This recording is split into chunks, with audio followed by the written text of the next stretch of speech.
Scotty Reed here with a Black Talk Radio news commentary, and on this particular segment I want to talk about mental illness in the black community. There is a lot of mental illness. It is a problem in the United States. Most of the times when I talk about mental illness, I talk about it in the context of slavery and slave catchers. You may know them as cops or policemen. And a lot of people talk about how a lot of mentally ill people get beat up by cops and get thrown in jails and prisons, and they don't belong there. They have a mental illness. But tonight I'm going to talk about mental illness in the black community as it relates to slavery. And by the way, slavery was never abolished by the United States at any point in its history, not even in colonial history. Don't believe me? Read the 13th Amendment of the United States Constitution and what it says about slavery being reserved as punishment for crime. Well, I was doing a program called New Abolitionist Radio, which airs on the Black Talk Radio Network, of course, and I got a text from my mom about this commercial that she saw, and it's this guy in the commercial named Reverend Banks. And in this commercial, it is about Ancestry.com. I believe that's the name of the website, but it's one of those Ancestry websites. And she just told me I just had to see it. And I'm wondering what's up? What's so special about this commercial? So this is the commercial that I'm about to play for you. And as you can see, it says Ancestry TV commercial, Reverend Banks, Descendant of Thomas Jefferson. Now, I just got through talking about Thomas Jefferson tonight on New Abolitionist Radio, as my co-host Max had made a video about the threats of violence, and seemed like that Alex Jones, the well-known conspiracy theorist, was talking about Black Lives Matter and black people who are protesting against elements of modern day slavery and human trafficking, when these modern day slave catchers just brutalize people, either killing them or beating them. And so I was talking about, I used to follow Alex Jones starting back in 1999. I didn't know then what I know now. Obviously, it's been some years later, actually almost 18 years later. So that's how long I've been knowing about Alex Jones. I also used to be a paying customer of his. I talked about this on New Abolitionist Radio because nobody was really sharing the information about shadow governments and the deals that governments make and how they support terrorism to further their geopolitical goals. Alex Jones he's far from the person that attracted me to his website with information that I wasn't getting anywhere else, to the point that I was willing to pay, I think it was like $50-something a year for a membership to Prison Planet. Now he has InfoWars. Well, I think he had InfoWars back then too, but he's turned Prison Planet over to another racist guy who is from the UK. So anyway, Alex Jones will be talking about praising the founding fathers like Jefferson, like George Washington.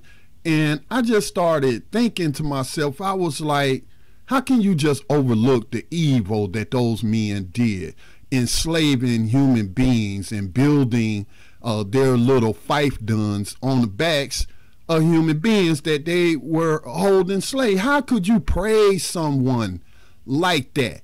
And obviously they will use the excuse, oh, they were men of their time and things. Look, it doesn't matter what time of the year it was, okay, or what year it was, I mean to say, because you had abolitionists back then and people pointing out that slavery was evil and it was wrong. But of course, greed often overrides people's morality. But Thomas Jefferson was not a moral man, and I'll get more to that later. But getting to this video on Ancestry TV commercial, now let me just warn you, please do not engage in name calling against this man. He has mental illness. More than likely he has a mental illness. I would need to talk to him and ask him some questions about how much do you really know about Thomas Jefferson, because as you will see or hear in this video, he's given some, he seems to be quite proud to be the descendant of somebody who probably was raping his ancestor. Now, I don't know if he's a descendant of the victim, Sally Heming, who the sick people like to try to portray like she was in a voluntary relationship, a consensual relationship with Thomas Jefferson, starting at the age, I think 16, and she bore him children. Now, I don't know if he's related to Thomas Jefferson through Sally Hemings, and I said bore him children, but I should use the proper language to explain the relationship that was going on there. It was a relationship of master and slave. So she didn't bore him any children. She gave him more slaves, more property, okay, human chattel property. So, you know, it's pretty sick that those people on who's running his Monticello plantation have tried to romanticize his relationship with her, which was one of rape. Okay, yeah. So anyway, don't engage in name calling of people like that. We got some sick people among us, mentally ill people, and they need help, not ridicule. Obviously, we got to point out their incorrect behavior, but I think we can do that without engaging in petty name calling like we're back in middle school. If you were one of those people who engaged in that type of stuff back in high school, middle school, whatever, playing the dozens or whatnot, or just being mean and nasty to someone, you know, not to say that I haven't engaged in it in my life, but I'm trying to get away from that, be a better example for my children and the young people in my community. So let's go ahead and roll this. Again, this is Reverend Banks, and I will share more information about him in just a moment. So let me go ahead and play this video. I have the Jefferson nose right there on the front of my face. When I think about being related to Thomas Jefferson, it certainly makes me feel a sense of pride, the tenacity of not only that he showed in his life, but it was given to me through the slaves that I'm birthed through as well. It makes me think that there's really no excuse for me in any area of my life to not be able to conquer anything. Now, that was my first time watching that video, and this man knows that Thomas Jefferson raped his ancestor and was a rapist. And this is just pretty disgusting, unless this man has, it's disgusting either way you look at it. But if this man probably has fallen for the lie that Sally Heming was in a consensual romantic relationship. Okay? She was actually the half sister of Thomas Jefferson's wife, who I think may have been deceased at the time, and he was a widower at the time when he started raping Sally Hemings. So that's the only person I know that he had children through. So I couldn't see those little leaves that they had in the names that were on them. But Thomas Jefferson owned over 600 people, bought and sold over 600 people. He was a pretty disgusting man. And for this guy to say, you know, I'm so proud because Thomas Jefferson had so much tenacity and he accomplished so much and blah, blah, blah, blah, blah, blah. I mean, tell me that ain't mental illness right there. You know, man, this is mental illness. Now, there's a lot of myths out there about Thomas Jefferson, and people like to portray him like he was some kind of great thinker or whatnot.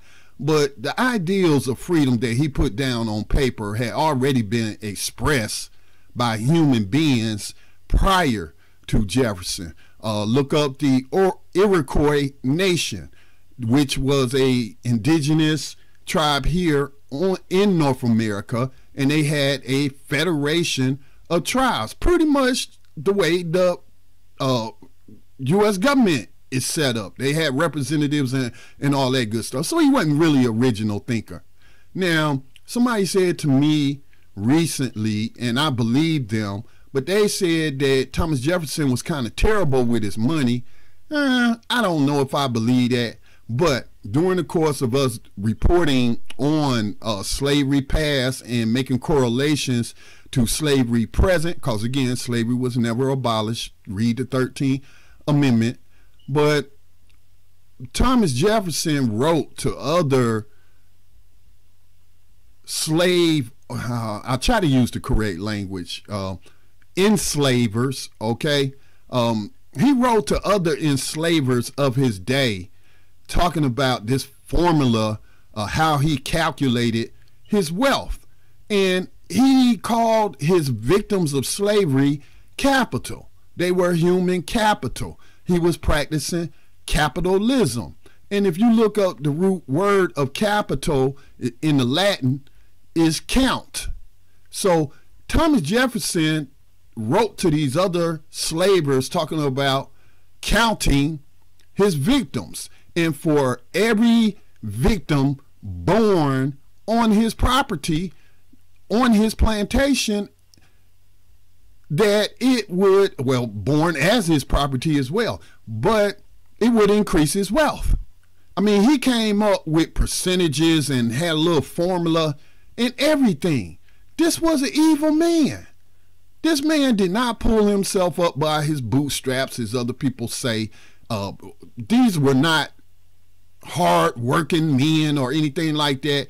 No, it was their victims who was doing all the work. Okay, but I did read, I don't know how true it is, that Thomas Jefferson was pretty bad with money, and he died broke and near penniless. And so, yeah, but that's sick though. That's sick. Now, I was like, I wonder if this is a real person or if this is an actor. So it gives you the name of the actor, as you can see here, W. Douglas Banks, who's a pastor. And so while he's listed as an actor, he is a real person and apparently a real descendant of the vicious, racist slaver Thomas Jefferson. And so I was like, let me see if this guy's really real. So I found his profile on LinkedIn.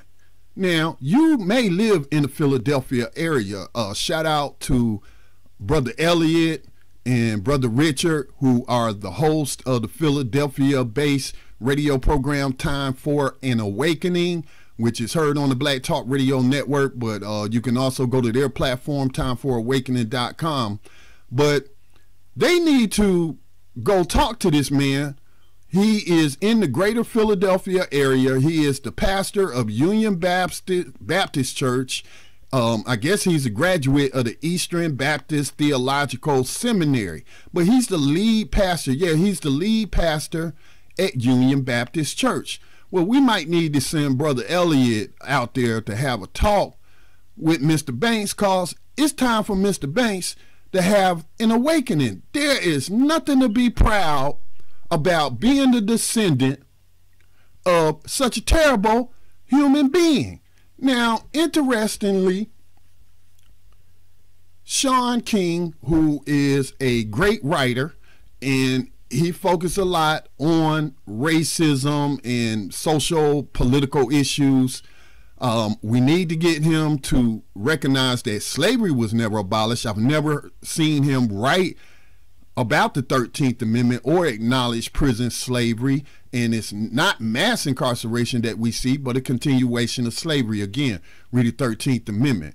But with that said, Shawn King came out with an excellent article about a week or so ago, and as you can see, and the title reads, Thomas Jefferson was a horrible man who owned 600 human beings, raped them, and literally worked them to death. So this is on the Daily News. Again, this is written by Shawn King, and he talks about the ridiculousness of people trying to portray, and the deception of trying to portray Sally Hemings as being in a consensual romantic relationship with Thomas Jefferson, when, you know, they calling her a mistress. And like Mr. King points out, a mistress is usually reserved for a woman who's not a man's wife, who is married, has a wife, and he's cheating on her. That's his mistress, his woman.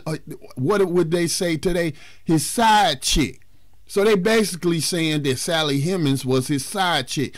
No, she was not his side chick. She was his victim of slavery and rape. Started raping her, I think, when she was 16 years old. And, you know, he never even set the children free. I don't think it says, Mr. King wrote that both Martha and Thomas Jefferson refused to free Sally Hemings their entire lives. So Martha was still alive.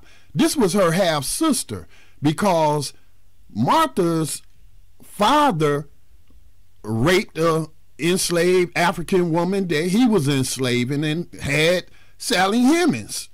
And Jefferson later bought his wife's half sister. This is a sick man.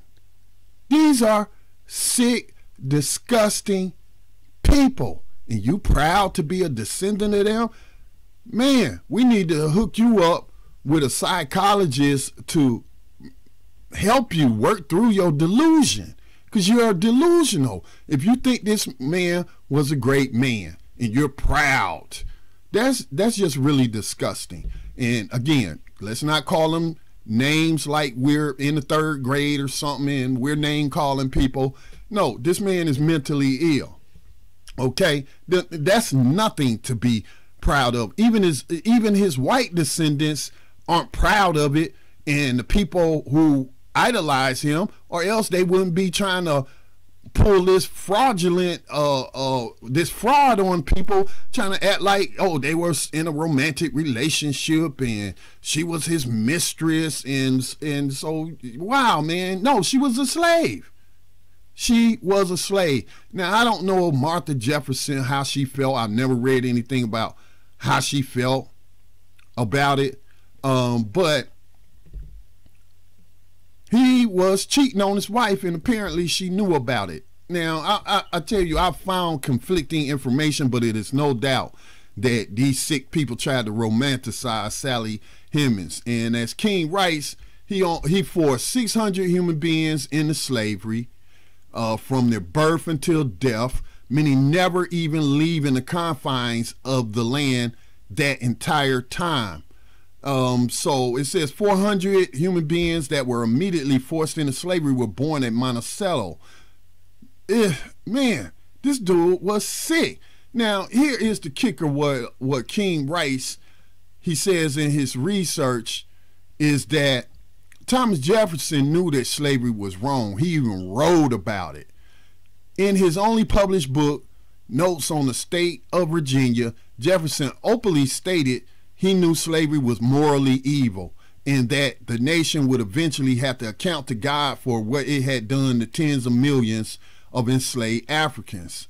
Allow me to translate that for you. This is King writing again. Thomas Jefferson was not some victim of time because he just happened to be born in an era in which people were confused as to whether slavery was evil. So again, what I say when people throw that up, like Alex Jones, no. You had abolitionist movement back then. You had human beings running to escape from slavery. No. There was no moral question, especially in Thomas Jefferson's mind. In his own writings, he knew it was morally evil. But as King would write, each and every day, he made a decision to practice evil, even though he knew this was morally evil, even though, from what I've read, he didn't even believe in God. All right. He was an atheist. Okay. Thomas Jefferson was an atheist. And man, he didn't have any morals. I don't know if you could say he had morals or not, but if you write that something is morally evil, then you do have a moral compass. It's just that your compass is always point South. Evil. Okay? So this man made a conscious decision to practice evil every day. This is sick. This is a sick country. And again, still practicing slavery. Lied to. This is the longest con in the history of man, perhaps, in the fooling people that the United States abolished slavery after the Civil War ended in 1865, when Lincoln cut a deal with the Confederates to bring them back into the Union, allowed them to keep practicing slavery, but only as punishment for crime. And why we are plagued with 21st century slavery and human trafficking to this day. I don't know if there's any good thing you can say about slavery still being practiced, except for that now more than just black people are victims of slavery. All right. So you would think once people recognize this, that they will be morally moved to abolish slavery. At least I hope so, as a modern day abolitionist. So I just thought that was pretty disgusting. And, you know, this first video I came across, I'm going to show you. We're not going to watch this video, but Key and Peele on Comedy Central did a spoof about this in 2012. Now, this real commercial from Ancestry just came out last month. I just saw it for the first time today. Apparently, it's been running on television. But Key and Peele made a joke about it back in 2012, where they showed these black men and one black woman, you know, saying, "Oh man, I'm a descendant of Thomas M.F. Jefferson." You know, so it's pretty disgusting. Say about Ancestry. Let me go ahead and stop that. All right, so you know, it's just sick that now I wonder if Ancestry did this on purpose and went out and found this guy, because I have the Jefferson nose right there on the front of my face. Wow, man, come on. This is sick. He needs some help. Elliot, Time for Awakening. Y'all need to find this man some help. So this is Reverend W. Banks. Again, Mr. Banks is proud to be a descendant of a vicious, evil man who admitted that he was doing evil. He is the lead pastor at Union Baptist Church. I tell you, man, it's a lot of people suffering from mental illness, particularly black people in this country, because of slavery and racism. We're suffering a lot and we need help. This has been Scotty Reed with a Black Talk Radio News Commentary. Check me out on blacktalkradionetwork.com. Subscribe to the YouTube video. You can also follow us on Facebook. If you support independent media, make a donation today to the North Carolina-based nonprofit Black Talk Media Project. Peace.